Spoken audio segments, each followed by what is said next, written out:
अस्सलामुअलैकुम वरहमतुल्लाहि वबरकातुहू। नाज़रीन व सामीन, आप सबको खुश आमदीद आपके अपने चैनल ग्रीन साइंस में।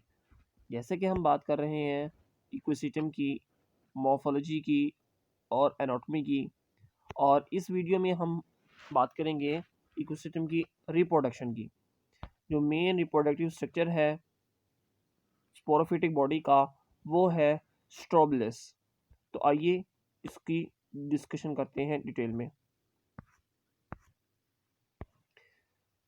ये हमारे पास एक फर्टाइल ब्रांच है जिसके ऊपर ये स्ट्रोबलस, जिसके अंदर स्पोरेंजिया होते हैं, प्रोड्यूस होता है।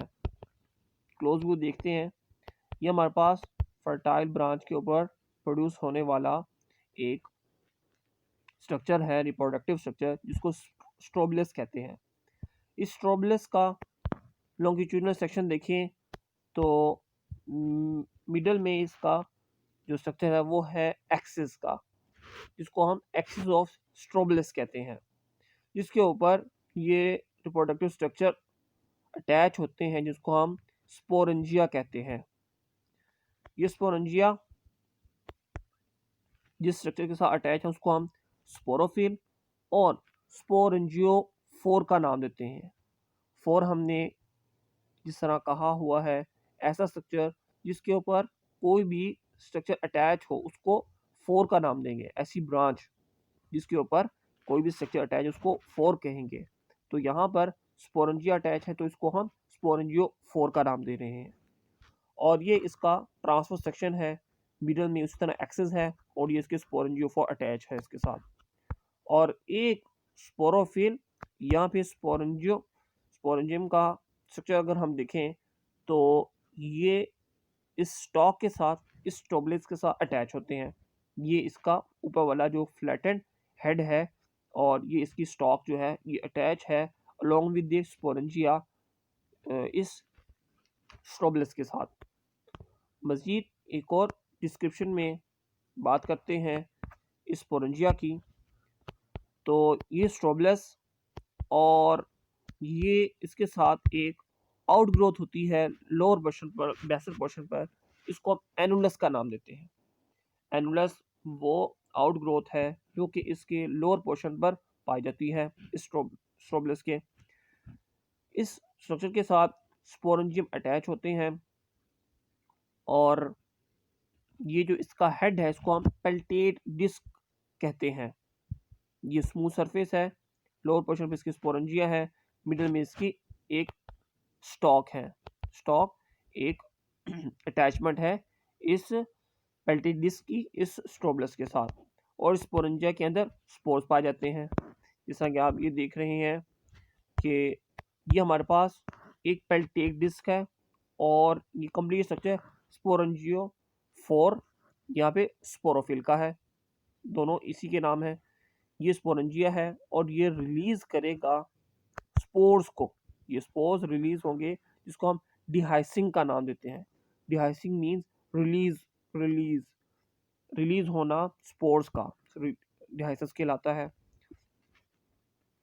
और ये इसका ट्रांसफर सेक्शन है।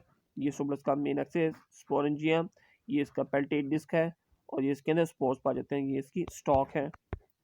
ये जो स्पोरेंजियम है इसकी वॉल और इसके अंदर ये स्पोर्स पाए जाते हैं जो कि at the time of suitable time, जब कंडीशंस होती हैं फेवरेबल कंडीशन, तो ये इसको रिलीज कर देते हैं।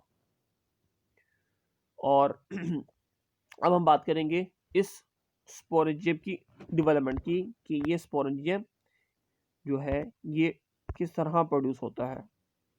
तो आइए देखिए, बात कर रहे हैं हम स्पोरेंजियम डेवलपमेंट की। ये जो हमारे पास स्ट्रक्चर है स्ट्रोबलस का, इसके ऊपर एक सेल जो कि इनिशियल सेल कहलाएगा स्पोरेंजियम डेवलपमेंट के लिए पाया जाएगा। और ये सेल डिवाइड होगा तो दो सेल बनेंगे, एक आउटर और एक इनर सेल। आउटर सेल जो है वो स्पोरेंजियम की वॉल बना देगा, जैकेट बना देगा, और इनर सेल आर्चिस्पोरियम सेल कहलाएंगे।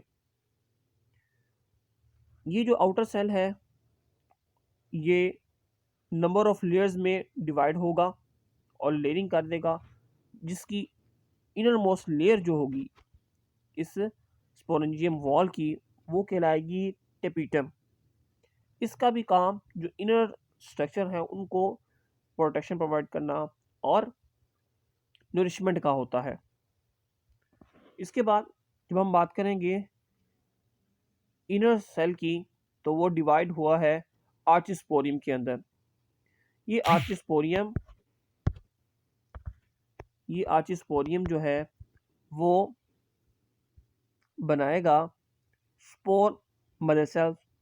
आर्चिस्पोरियल सेल्स कन्वर्ट होते हैं स्पोर मदर सेल्स के अंदर, और ये जो स्पोर मदर सेल्स हैं लाइक 1 आउट ऑफ 4, 4 में से एक रिटेन करता है, बाकी रहता है, और बाकी जो सेल्स हैं वो नरिशिंग सेल्स कहलाते हैं, यानी कि म्यूसिलेज लिक्विड बना देते हैं। और यही जो म्यूसिलेज लिक्विड है ये स्पोर फॉर्मेशन में स्पोर्स की नरिशमेंट में उसको फूड प्रोवाइड करने के लिए इस्तेमाल होते हैं। तो ये हमारे पास है एक स्पोरेंजियम और जिसकी जैकेट है और जिसके अंदर स्पोर्स पैदा हो रहे हैं। अब ये जो स्पोर्स प्रोड्यूस हो रहे हैं फ्रॉम स्पोर मदर सेल्स, इनके लिए जो प्रोसेस है वो है मियोसिस, हैप्लॉइड और रिडक्शनल डिवीजन। ये हैप्लॉइड स्ट्रक्चर जिसको हम स्पोर कह रहे हैं कंसिस्ट करता है, आउटर स्ट्रक्चर को हम कहते हैं एपीस्पोर। आउटर लेयरिंग है वो कहलाती है एपीस्पोर, और इसके ऊपर बैंड्स पाए जाते हैं एपीस्पोर के ऊपर जो कि स्प्लिट कर जाते हैं, जिसको हम इन बैंड्स को ईलेटर्स या हेप्टेरा का नाम देते हैं।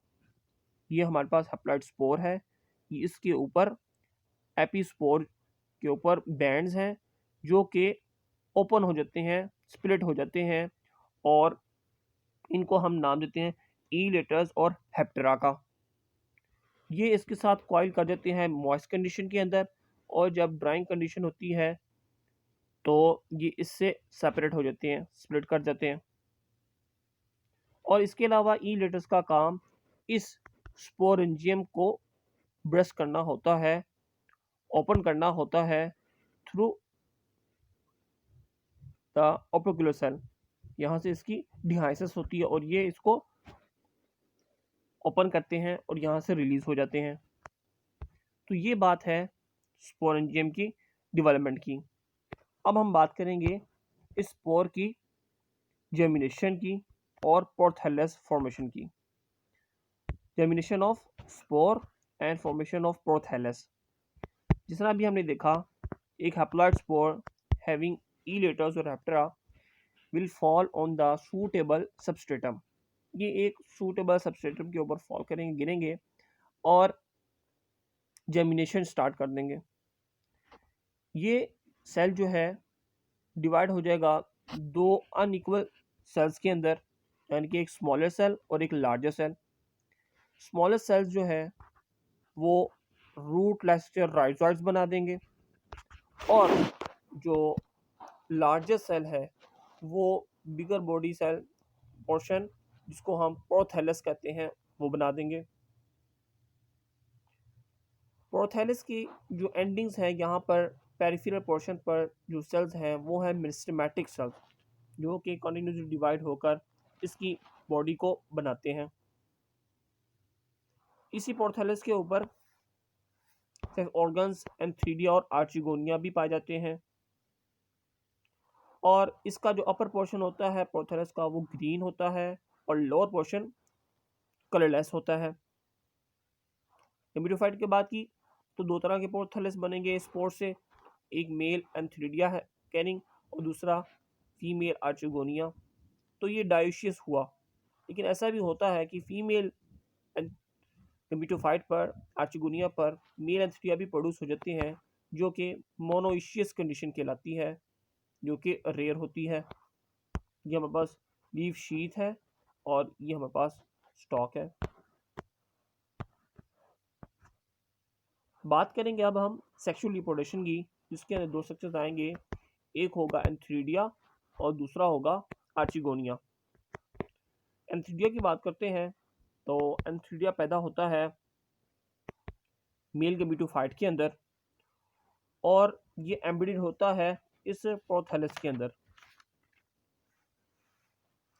ये एंथीरिया जो है प्रोड्यूस होगा एक सुपरफिशियल सेल से, यानी कि एक सेल डिफरेंशिएट होगा और कंप्लीट स्ट्रक्चर बना देगा। इसके अंदर जो डिवीजन होती है, फर्स्ट डिवीजन, उससे दो सेल बनते हैं, एक होते हैं जैकेट इनिशियल और दूसरे होते हैं एंड्रोगोनियल इनिशियल।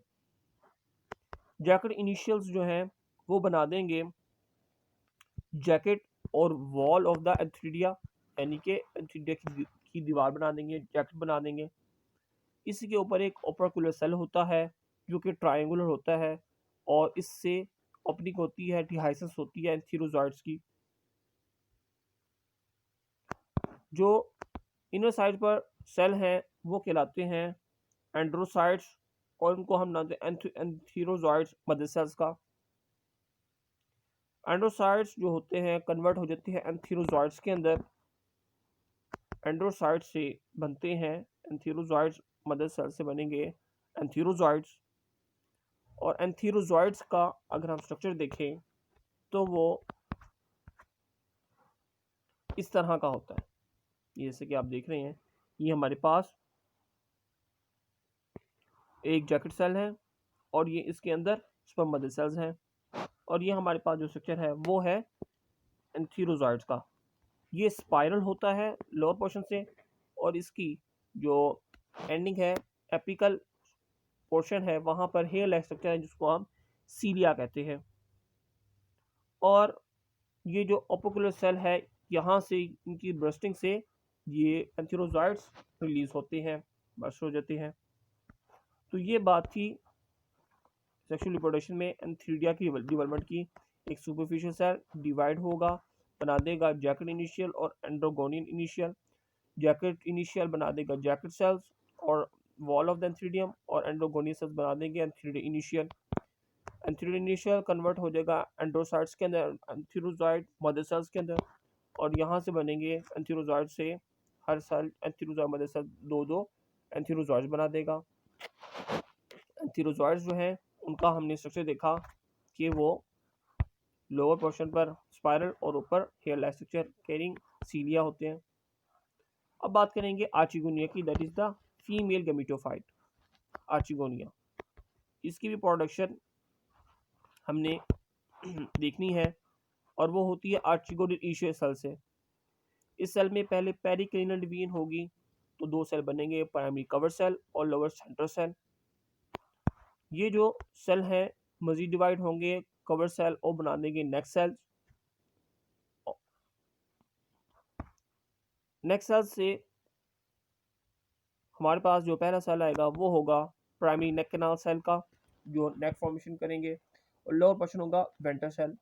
नेक कैनाल सेल से बनेगी नेक, जो कि इलोंगेटेड स्ट्रक्चर है, और वेंटर सेल से बनेगा वेंटर और एग, जो कि मेन बॉडी है आर्चिगोनिया की। नेक कैनाल सेल बना रही है नेक को, लोअर सेल जो कि वेंटर कैनाल सेल है वो बनाएंगे एग को, यहाँ से बनेगा एग।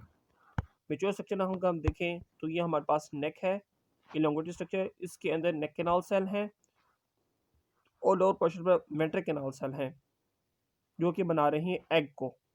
दोबारा देखिए, ये हमारे पास आर्चिगोनियल इनिशियल सेल है, पेरिक्लिनल डिवीजन से प्राइमरी कवर सेल और सेंट्रल सेल बन गया। कवर सेल ने बना दी नेक, जो कि 4 रोज के अंदर होती है, 4 रोज के अंदर इलोंगेटेड स्ट्रक्चर होता है, और लोअर पोर्शन पर वेंटर सेल होते हैं जो कि एग फॉर्मेशन करेंगे। प्राइमरी नेक कैनाल सेल है, नेक कैनाल सेल नेक फॉर्मेशन, और वेंटर कैनाल सेल एग और वेंटर फॉर्मेशन करेंगे। तो जैसा आप देख रहे हैं ये मेजर स्ट्रक्चर नेक सेल, ये इनर साइड पर नेक कैनाल सेल्स और इनर साइड पर लोअर पोर्शन पर वेंटर कैनाल सेल, जिससे एग फॉर्मेशन होती है, बनता है। तो ये था हमारा सेक्सुअल रिप्रोडक्शन में second partner that is the female gametophyte archegonia. अब बात करेंगे इसकी फर्टिलाइजेशन की। फर्टिलाइजेशन में वेंट्रल कैनाल सेल और नेक कैनाल सेल ये डिसइंटीग्रेट हो जाएंगे, ख़त्म हो जाएंगे। बाकी रह जाएगा ये हमारे पास नेक और लोअर पोर्शन पे एग। नेक जो है इसकी ओपनिंग होती है, ये कंप्लीट हमारे पास आर्चिगोनियम है। और ये जो एंथीरोजॉइड्स हैं थ्रू एंथ्रीडियम से आएंगे और फॉल करेंगे इस पोर्शन पर। थाउजेंड्स ऑफ एंथ्रीडिया जो होती है वो एंटर होते हैं इस आर्चिगोनियम के अंदर, और 1000 में से सिर्फ एक एंथ्रीडियम का जो एंथीरोजॉइड्स है वो यूनाइट करता है, फ्यूज करता है एग के साथ और फर्टिलाइजेशन होती है। और फर्टिलाइजेशन से जो आउटर स्ट्रक्चर है वो बनता है वो वॉल का, और इनर स्ट्रक्चर बनता है oospore का। ये हमारे पास oosphere जो है एग, ये फर्टिलाइजेशन के बाद आउटसाइड स्ट्रक्चर बनाएगा वॉल का, और इनर साइड स्ट्रक्चर होगा वो का oospore का। अब बात करते हैं हम स्पोरोफाइट की डेवलपमेंट की। स्पोरोफाइट किस तरह डेवलप करता है? ये हमारे पास एक जाइगोट है जो कि फर्टिलाइजेशन के बाद बनता है। इसके अंदर पेरिकिनेल वीन होती है और एक अपर एपीबेसल और लोअर हाइपोबेसल हाफ बन जाते हैं। अपर एपीबेसल हाफ और लोअर हाइपोबेसल हाफ बन जाता है। हाइपोबेसल पोर्शन जो है वो फुट का होता है, फुट और फर्स्ट रूट का, वो डाउनवर्ड ग्रो करता है ज़मीन के अंदर। और एपिकल बेसल सेल जो होते हैं वो डिवाइड करके एपिकल सेल बना देते हैं और एडजेसेंट सेल बनाते हैं। लोअर पोर्शन में हमारे पास फुट और रूट होते हैं, और अपर स्ट्रक्चर पर हमारे पास एडजेसेंट सेल आते हैं जो कि वर्ल्स की फॉर्म में मैन्युफैक्चरिंग करते हैं। ये वर्ल्स बनाते हैं 3 स्केल्स एपिकल सेल प्रोड्यूस।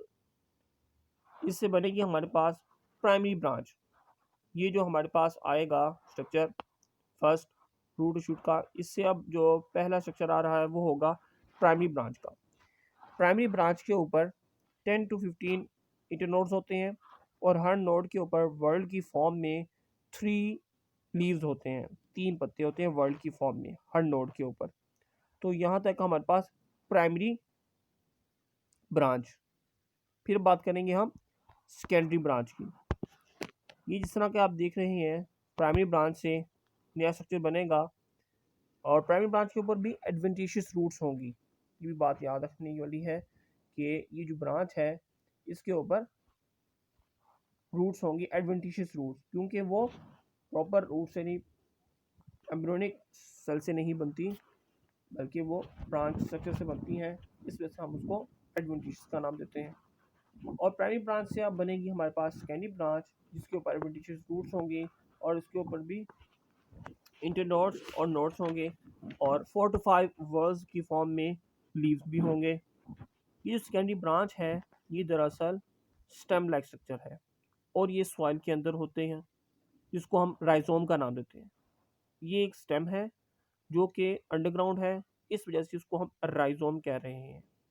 और ज़्यादातर इसके स्ट्रक्चर्स नोडल होते हैं, और नोडल पोर्शन से न्यू ब्रांच फॉर्मेशन होती है जिसको हम एरियल ब्रांचेस कहते हैं। दोबारा देखते हैं स्पोरोफाइट की जेमिनेशन को। जाइगोट फॉर्मेशन के बाद इसके अंदर वेन होगी पेरिकिनल, एक एपीबेसल जो कि एपिकल सेल बना देंगे, अपर स्ट्रक्चर बना देंगे, और लोअर पोर्शन पे हाइपोबेसल सेल और रूट फॉर्मेशन होगी। लोअर पोर्शन पर रूट है और फुट है, और अपर स्ट्रक्चर पर एपीबेसल सेल में शूट स्ट्रक्चर है। फुट के बाद जो फर्स्ट स्ट्रक्चर बनेगा वो होगा प्राइमरी ब्रांच का। प्राइमरी ब्रांच के ऊपर नोड और इंटरनोड्स होते हैं जो कि 10 to 15 नंबर होते हैं नोड्स, और जिनके ऊपर हर नोड के 3 पत्ते पाए जाते हैं। ये हमारे पास फर्स्ट लीफ है, ये शूट अपिक्स है, और ये रूट है, ये लीफ शीट है, ये मीटोफाइट है हमारा। इससे प्राइमरी ब्रांच से इसके ऊपर एडवेंटिशियस रूट्स भी 3 बनेगा सेकेंडरी ब्रांच। सेकेंडरी ब्रांच जो होती है वो अंडरग्राउंड होती है, जिसके ऊपर नोड्स होते हैं, और उस नोडल पोर्शन से मजीद ब्रांचेस ओरिजिनेट होंगी, और इसके ऊपर एडवेंटिशियस फ्रूट्स भी पाई जाती हैं। ये हमारे पास कंप्लीट एक स्पोरोफाइट है जिसके जो कि प्रोड्यूस होता है एक प्रोथैलस के ऊपर। ये हमारे पास प्रोथैलस है और ये इसके रूट्स हैं और ये स्पोरोफाइट है, दोनों तरह का, प्राइमरी ब्रांचेस और सेकेंडरी ब्रांचेस से बना हुआ।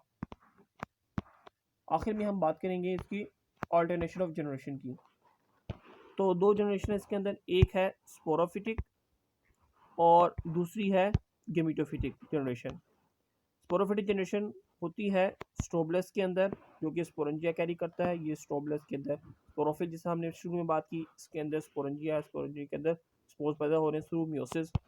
ये जिसके ऊपर वर्ल्ड लाइफ स्ट्रक्चर है ये ई लेटर्स कहलाते हैं। ई लेटर्स और हेप्टेरा ये डिहाइसिस के लिए स्पोरेंजिया को ब्रेक करने में इस्तेमाल होते हैं और इससे बनेगा गेमिटोफाइट। दो तरह का होता है गेमिटोफाइट, मेल एंथीरिडिया और फीमेल आर्चिगोनिया यूनाइट करते हैं एग और एंथीरोजॉइड्स, फर्टिलाइजेशन होती है और इससे होता है ज़ायगोट फॉर्मेशन। ज़ायगोट फॉर्मेशन से कंप्लीट एक स्पोरोफिटिक प्लांट बॉडी प्रोड्यूस होती है। एक और सेंस में बात करते हैं डायग्रामेटिकली, ये हमारे पास स्पोरोफिटिक पोर्शन है और इसके ऊपर ये फर्टाइल ब्रांच के ऊपर स्ट्रोबलस है और ये स्पोरेंजियोफिल है जिसके अंदर स्पोरेंजिया है, मियोसिस से स्पोर्स बन रहे हैं। ये हमारे पास दोबारा ई लेटस का स्ट्रक्चर आ रहा है। ई लेटस बनाता है एक प्रोथैलस और प्रोथैलस से एक कंप्लीट प्लांट बॉडी प्रोड्यूस होती है जिस पर सेक्स ऑर्गन्स प्रोड्यूस होते हैं। एंथीरिडिया और आर्चिगोनियम यूनाइट करेंगे एंथीरिडियम और एग और प्रोड्यूस करेंगे सिनगैमी होगी और ज़ायगोट डेवलपमेंट होगी। ज़ायगोट से आगे स्ट्रक्चर बनेगा एम्ब्रियो का और एम्ब्रियो एक पूरा स्पोरोफिटिक प्लांट बॉडी को जनरेट कर देगा। तो इस तरह दो तरह की जनरेशन की स्पोरोफिटिक डिप्लॉयड जनरेशन बनाती है हैप्लॉयड गेमेटोफिटिक जनरेशन को। इसको हम कहते हैं ऑल्टरनेशन ऑफ जनरेशन। तो उम्मीद है आपको ये मुकम्मल तौर पे इसकी रिप्रोडक्शन समझ में आ गई होगी। अगर ना आई हो तो कोई क्वेश्चन हो तो आप कमेंट्स के अंदर पूछ सकते हैं। आपकी कमेंट्स जो हैं वो मेरे लिए भी बहुत मुफीद है, जैसा कि आपने बहुत से क्वेश्चंस किए हैं तो मैं उनका इंशाल्लाह आंसर भी आपको देता रहूँगा। तो मेरे चैनल क्वीन साइंस को लाइक करना, शेयर करना ना भूलिए और सब्सक्राइब भी ज़रूर कीजिए। इस बेल आइकन के बटन को ज़रूर दबा दीजिए और कोई क्वेश्चन हो तो आप कमेंट्स में भी पूछ सकते हैं।